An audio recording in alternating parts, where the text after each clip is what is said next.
Chapter 1: The Iron Triangle. Have you ever wondered how 2/3 of America's economy runs on household spending? But in China, it's barely 1/3. It's not that Chinese people don't want to spend money. In fact, they've been known for saving money for education, medical needs, and retirement. But one habit changed everything: online shopping. And behind this revolution is just one name: Alibaba.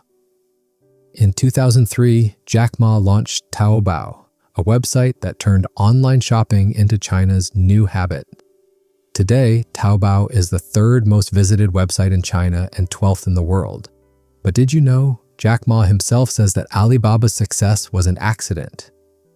We had no money, no technology, and no plan, but we had one thing: passion. So how did Alibaba become such a massive brand? Behind its success were three masterstrokes, known as the Iron Triangle. The e-commerce edge: customers King Taobao didn't just offer shopping, it offered an experience. The same street market vibe Chinese shoppers loved. Customers could view products, chat live with sellers, negotiate prices. And when a little gift arrived in the package, like a toy or sample, it brought a smile to their faces. That's why Taobao wasn't just a website. It became a feeling. 2. The logistics edge: faster delivery at lower cost. If Alibaba hadn't built a fast and affordable delivery system, this entire revolution might never have happened. Back in 2005, when Jack Ma proposed working with China Post, people laughed and said, "Mind your own business." But today, thanks to Alibaba's partnerships, over 8,000 delivery companies are in business. More than 30 million packages are shipped every day, and over 1.5 million people have jobs because of it. Jack dreamed of a network that shared every package, every feedback, every status, to make everyone more efficient. And that dream became a reality. The finance edge: trust in payment.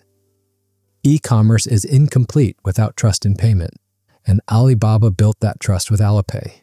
Today, trillions of dollars are transacted through Alipay annually. People know, until the product is delivered, their money won't leave their account.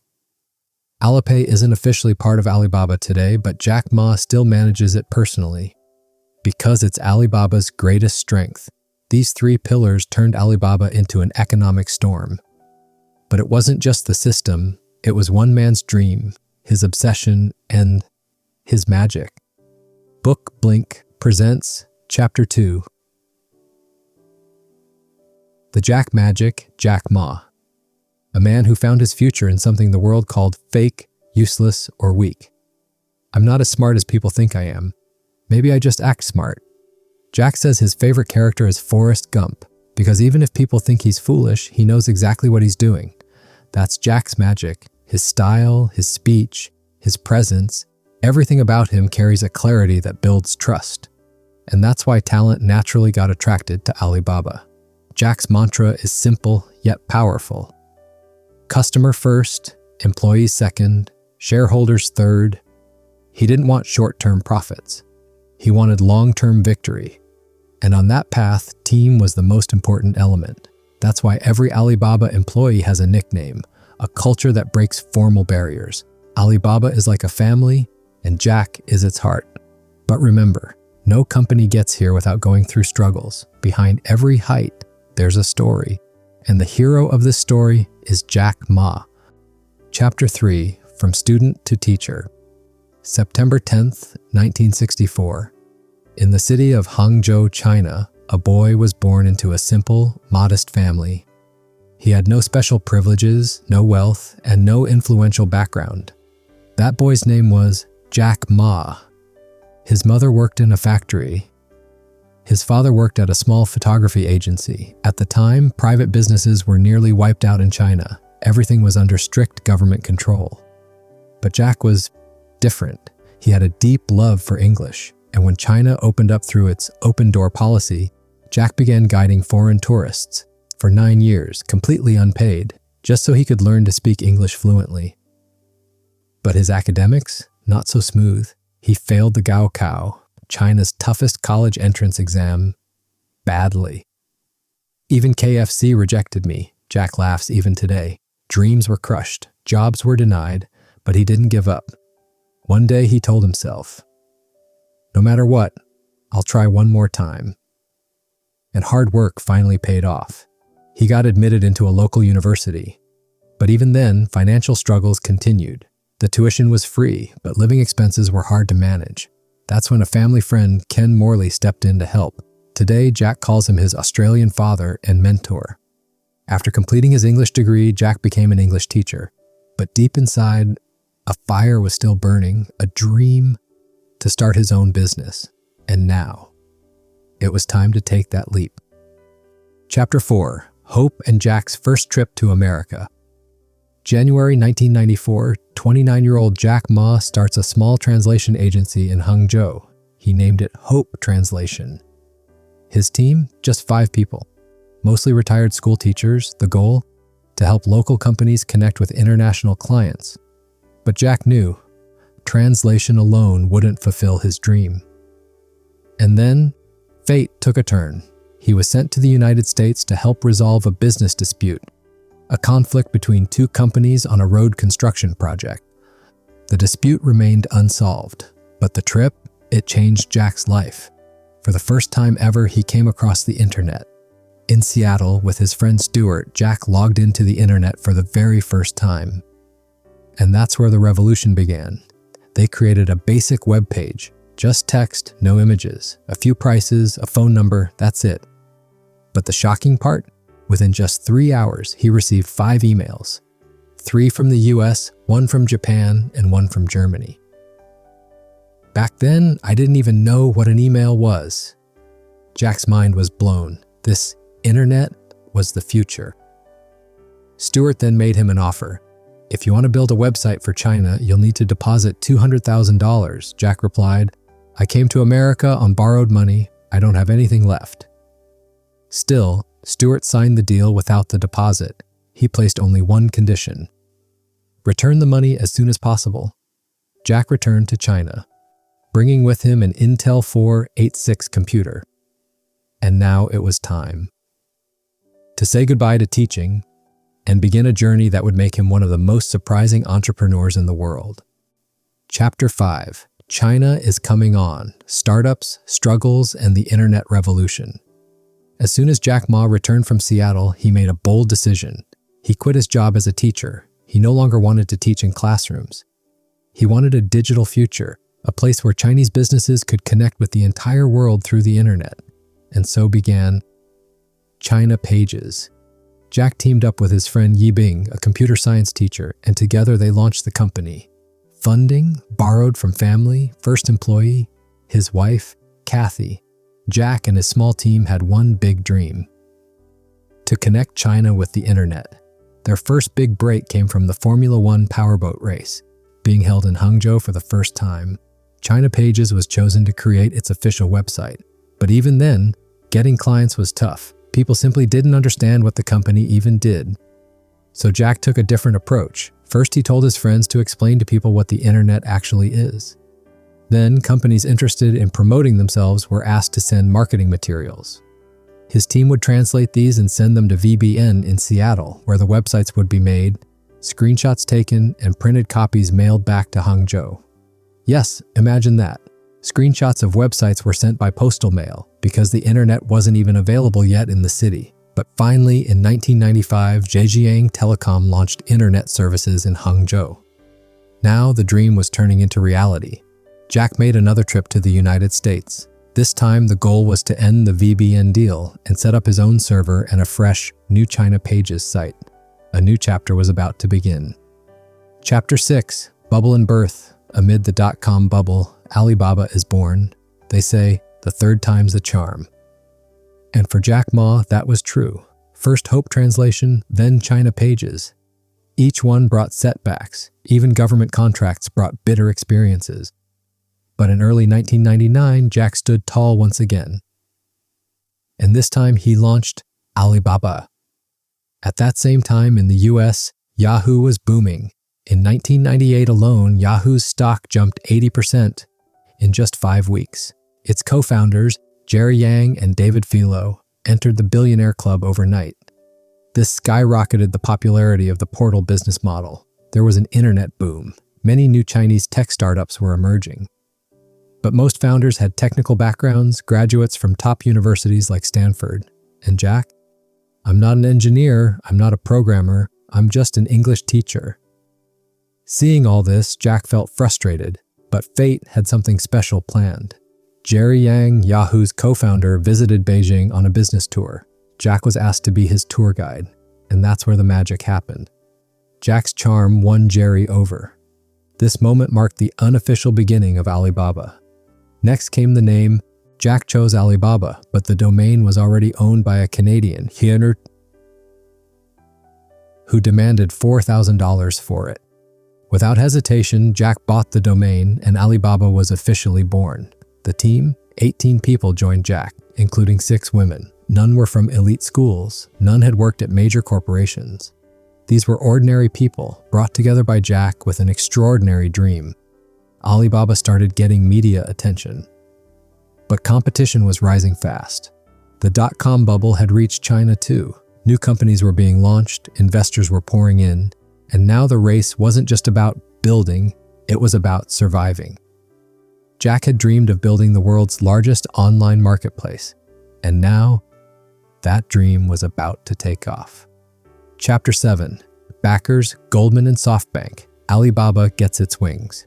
The year was 2000. The world was changing fast, and in the middle of that storm, Alibaba was carving its identity. When a journalist met Jack Ma for the first time, he was shocked by Jack's charm and enthusiasm. Jack once said, "If you plan, you lose. If you don't plan, you win." And his team? Totally different. While other companies were busy hiring Ivy League toppers, Jack chose people who had never topped any class. People trained under academic pressure can't handle real-life hardship. Jack believed Alibaba wasn't a picnic, it was a mission. 7 days a week, 16 hours a day, low salary, big dreams. Jack set clear rules. You should live within 10 minutes of the office. We don't have time to waste. Meanwhile, Alibaba's website was exploding in popularity. Free services led to an avalanche of emails. Companies were starting to join online, but there was one major problem: trust. Some didn't even know how to use a computer. Others feared, what if they run off with the money? Suppliers were nervous. We've never seen the customer. Will they actually pay? Buyers were skeptical. Is the product even real? Jack's answer was honest and clear. Alibaba is just a platform. We only build the road. We can't guarantee the journey. Then came a game-changing moment. SoftBank, the Japanese investment giant, invested $20 million in Alibaba. SoftBank's founder, Masayoshi Son, and Jack Ma were like soulmates. Their vision, their thinking, perfectly aligned. And now, Alibaba began to take flight. Users in 188 countries, over 150,000 users, a growing team, and global recognition. Alibaba was no longer just a startup. It was becoming the digital face of China. Chapter 8. Burst and Back to China, the dot-com crash and the return home. In the spring of 2000, Alibaba was at its peak. More than 1,000 people were joining every single day. Chinese suppliers were now connecting with global buyers. The dream was becoming real. Alibaba began its international expansion. Foreign employees were hired. Ads were running on CNN and CNBC. Everything looked perfect. And then, the stock market crashed. The dot-com bubble burst. Conferences were canceled. Investors panicked. And Alibaba's California office became a zone of crisis. Over 30 engineers had been hired, but time zone gap, 15 hours, language gap, poor communication team strategy, completely broken. While one team in Hangzhou was building one product, another team in America was building something else entirely. Everything began to feel impossible. Jack had to step in personally. And then came the decision that would save Alibaba. We cannot split our tech team across 2 continents. Bring core operations back to Hangzhou. 2001 and 2002 were Alibaba's dark years. But Jack Ma said, I was the last man standing on the battlefield. It was time for a shift in strategy. Costly ad campaigns were shut down. Word of mouth became the focus. Sales team expanded to promote paid services. Slowly but surely, Alibaba stood back up. It was no longer a company that feared falling. It was a company that learned how to rise after the fall. Chapter 9. Born Again, Taobao and the Fall of eBay. Taobao versus eBay, China's real victory. Everyone had the same dream: to become the eBay of China. And leading that race was EachNet, a Shanghai-based startup founded by Xiao Yibo. Yibo had just returned from Harvard Business School and with a strong plan and a clear vision. Meanwhile, in the US, eBay was dominating, serving over 100 million users thanks to its infrastructure: credit cards, reliable delivery, digital trust. But in China, most people didn't have credit cards. Delivery systems were weak, and trust in online shopping was almost non-existent. Yibo understood eBay's success in China wouldn't come easy, so he focused on solving every challenge: payments, package delivery, product quality, and most importantly, trust. EachNet was small, but it had caught the eye of eBay. In March 2002, EachNet dropped a bombshell. eBay bought 33% of its shares for $30 million. eBay's CEO Meg Whitman personally flew to Shanghai. She needed a good headline, and this deal became one. But eBay was about to make a major mistake. In Japan, Yahoo didn't charge users anything, but eBay, it started charging commissions. It made credit cards mandatory, even though they were rare in Asian markets. The result? eBay failed miserably in Japan. It saw mild success in South Korea and Taiwan, but in China, eBay faced its biggest defeat ever. By 2002, China's internet population had crossed 27 million, the fifth largest in the world. This should have been a golden opportunity for eBay, but cultural mismatch, poor strategy, and lack of local understanding pushed it backwards. And this was the moment Jack Ma made his comeback. BookBlink presents Chapter 10, Yahoo's billion-dollar bet, the rise of Taobao and Alibaba's reward. Yahoo, a global internet giant. But in China, it was slowly fading. Yahoo was no longer just a content site. It had become a news portal, chat rooms, Yahoo Mail. But in China, tight government censorship was a daily challenge. Yahoo opened its office in Hong Kong, and when Jerry Yang, Yahoo's co-founder, was asked about censorship, he said, "We'll follow the law, but we'll try to remain as free as possible." But Yahoo's content began to feel boring. Chinese users lost interest. Yahoo was no longer on top. That's when Jerry Yang made a game-changing decision. He invested $1 billion into Alibaba in exchange for 40% stake. And not just that, all of Yahoo China's operations were now handed over to Jack Ma. This deal gave birth to a new branch of Alibaba, Taobao. Taobao became China's answer to eBay. Deep local user understanding, zero commission policy. A simple and trustworthy payment system. This deal gave Alibaba the resources, visibility, and most importantly, the confidence it needed. Jack Ma said, "Now I can finally reward my team the way they truly deserve." And Alibaba was no longer just a company. It had become China's most trusted internet powerhouse. Chapter 11. Growing pains. The year was 2008. Alibaba.com was going through one of its toughest phases. The US economy was weakening, and it had a direct impact on Chinese exporters. Alibaba, always heavily dependent on foreign trade, saw its stock prices drop, and keep dropping, even below its IPO price. Jack Ma's close associate and Alibaba's CEO, David Wei, thought, "Surely Jack will panic now. He'll call, set up a meeting." But Jack, he stayed absolutely calm. David recalls, "Jack never called. He didn't mention share prices or ask about profit growth, not even once." So what was Jack doing? He was looking for an opportunity, a chance to win over customer loyalty, while everyone else was focused on survival. And then came a risky but genius move from Jack. He drastically reduced subscription prices. While panic spread across the stock market, Jack's decision was bold, calculated, and customer first. And the result? Revenue never dipped. Customers increased. losses were balanced on their own. Even when the financial crisis ended, Alibaba didn't raise prices back up. But the challenges didn't stop there. In January 2008, Microsoft offered to buy Yahoo for $44.6 billion. Yahoo's CEO Jerry Yang rejected it, and Yahoo's share price tumbled. Soon after, Jerry stepped down and Carol Bartz became the new CEO.